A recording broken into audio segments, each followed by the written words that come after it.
আসসালামু আলাইকুম everyone, welcome to my YouTube channel চাঁদপুরের কন্যা মায়াবতী। যে যেখান থেকে দেখছেন আশা করি ভালো আছেন। তো এই যে এগুলো আমি রাতের বেলা করে রাখতেছি যেন সকালবেলা আমার উঠে কষ্ট না হয়। আসলে রাতের বেলা অনেক কাজ গুছিয়ে রাখলে সকালটা অনেক সুন্দর হয়। এই যে আমি মাঝে মাঝে আমার মুগ ডাল দরকার হয়, এ কারণে আমি অনেকগুলো ডাল ভেজে নিয়েছি। ধনিয়ার বিচি আমি ভেজে তারপরে এগুলা ব্লেন্ডার করে নেব, যে কোনো কিছুতে দিলে ভালো লাগে। এই দিক দিয়ে আমি ডালগুলা বয়মে ভরতে গিয়ে আর কি ফেলে দিচ্ছি, তাড়াহুড়া করে কোনো কাজ করা যায় না। এগুলো আমি এখন ব্লেন্ডার করে নিচ্ছি।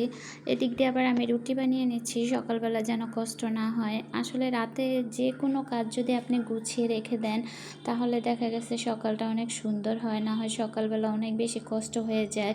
যেহেতু আমি নামাজ পড়ে আবার একটু ঘুমাই, তো সেক্ষেত্রে তাড়াহুড়া করতে হয় না, আর না হয় অনেক তাড়াহুড়া করতে হয়।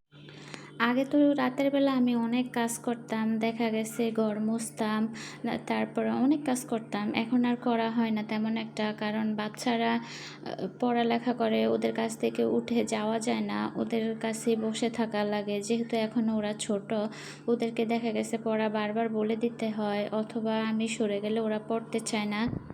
তো এখন দেখা গেছে সন্ধ্যা হইলে নামাজ পড়ে মাগরিবের নামাজ, তারপর ওদের কাছে বসে বসে আমি একটু কোরআন তেলাওয়াত করি, আজকেও করছি।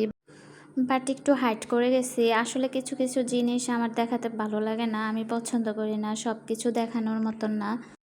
তো এই তো সকালবেলা আস্তে ধীরে ঘুম থেকে উঠে, আজকে যেহেতু ফ্রাইডে ছিল, তো নামাজ পড়ে কতক্ষণ ঘুমাইছি, তারপরে উঠে ভাজিটা আর আমি আজকে করি না, সেটা বাজার থেকে কিনে আনছি। আর এই তো চা করলাম, রুটি। এখন সবাই মিলে নাস্তা শেষ করে চলে আসলাম আবার রান্না করার জন্য। তো আজকে আমি রান্না করব গরুর যে নেহারি রান্না করে না, ওই হাড়গুলা। তো ভালো করে আমি মশলাটা কষিয়ে নিচ্ছি, কষিয়ে তারপরে আমি হাড়গুলা দিয়ে দিব। এই হাড়গুলা ডাল দিয়ে রান্না করলে যে কোনো কিছুর সাথে মজা লাগে। ভাতের সাথে বলেন, পরোটা বলেন, রুটি বলেন, যে কোনো কিছুর সাথে আপনি খেতে পারবেন। তো ভালো করে মশলা কষিয়ে তারপর আমি এখন দিয়ে দিছি। এখন এগুলো আমি আস্তে আস্তে করে নিবা জালে আর রান্না করব।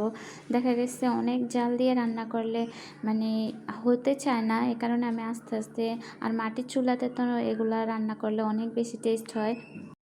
তো এই যে আমি এগুলো এখন কষিয়ে নিচ্ছি। আমি কিন্তু একটু পর পর গরম পানি অ্যাড করছি, করে করে তারপরে ভালো করে কষিয়ে নিচ্ছি।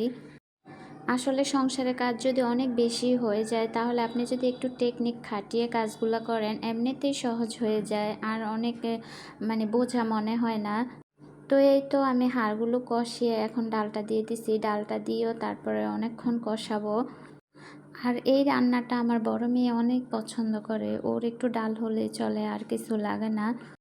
ডালগুলা দিয়ে এখন আমি আস্তে আস্তে আরও কষিয়ে নিয়েছি, তারপর গরম পানি অ্যাড করে দিব। এসব রান্নাতে না গরম পানি অ্যাড করলেই ভালো হয়।